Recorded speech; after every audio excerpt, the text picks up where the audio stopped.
Letters from a Stoic by Seneca, Letter 57 on the Trials of Travel. When it was time for me to return to Naples from Baiae, I easily persuaded myself that a storm was raging, that I might avoid another trip by sea, and yet the road was so deep in mud all the way that I maybe thought none the less to have made a voyage. On that day, I had to endure the full fate of an athlete. The anointing with which we began was followed by the sand sprinkle in the Naples tunnel. No place could be longer than that prison.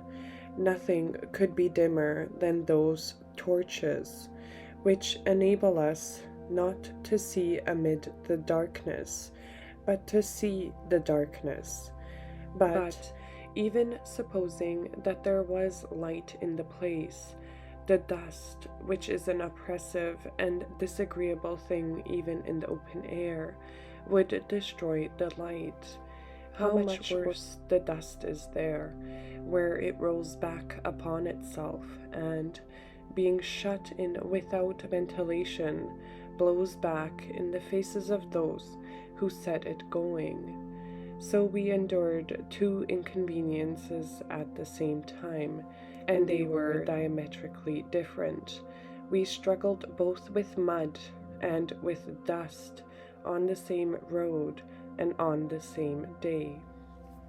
The gloom, however, furnished me with some food for thought. I felt a certain mental thrill, and a transformation unaccompanied by fear, due to the novelty and the unpleasantness of an unusual occurrence. Of course, I am not speaking to you of myself at this point, because I am far from being a perfect person, or even a man of middling qualities. I refer to one over whom fortune has lost her control. Even such a man's mind will be smitten with a thrill, and he will change color. For there are certain emotions, my dear Lucilius, which no courage can avoid.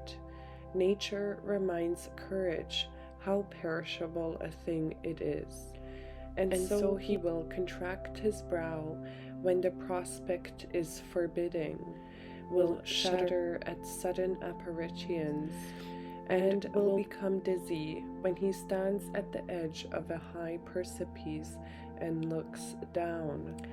This is not fear. It is a natural feeling which reason cannot rout.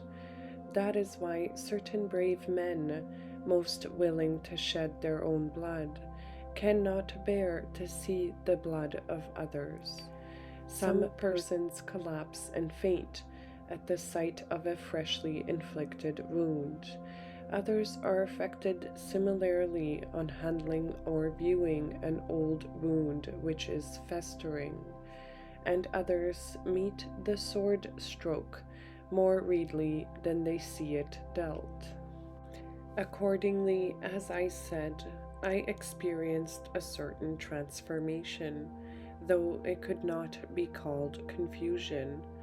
Then, at the first glimpse of restored daylight, my good spirits returned without forethought or command, and I began to muse and think how foolish we are to fear certain objects to a greater or less degree, since all of them end in the same way. For what difference does it make whether a watchtower or a mountain crashes down upon us? No difference at all, you will find. Nevertheless, there will be some men who fear the latter mishap to a greater degree, though both accidents are equally deadly. So true it is that fear looks not to the effect, but to the cause of the effect.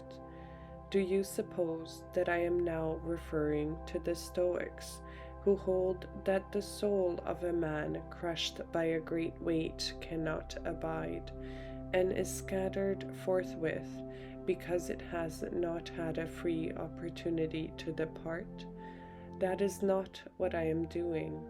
Those who think thus are, in my opinion, wrong, just as a fire cannot be crushed out, since it will escape round the edges of the body which overwhelms it, just as the air cannot be damaged by lashes or blows, or even cut into, but flows back about the object to which it gives place. Similarly, the soul, which consists of the subtlest particles, cannot be arrested or destroyed inside the body, but, by virtue of its delicate substance, it will rather escape through the very object by which it is being crushed. Just as lightning, no matter how widely it strikes and flashes, makes its return through a narrow opening, so the soul, which is still subtler than fire, has a way of escaping through any part of the body. We therefore come to this question, whether the soul can be immortal, but be sure of this: if the soul survives the body after the body is crushed, the soul can in no wise be crushed out, precisely because it does not perish. For the rule of immortality never admits of exceptions, and nothing can harm that which is everlasting. Farewell.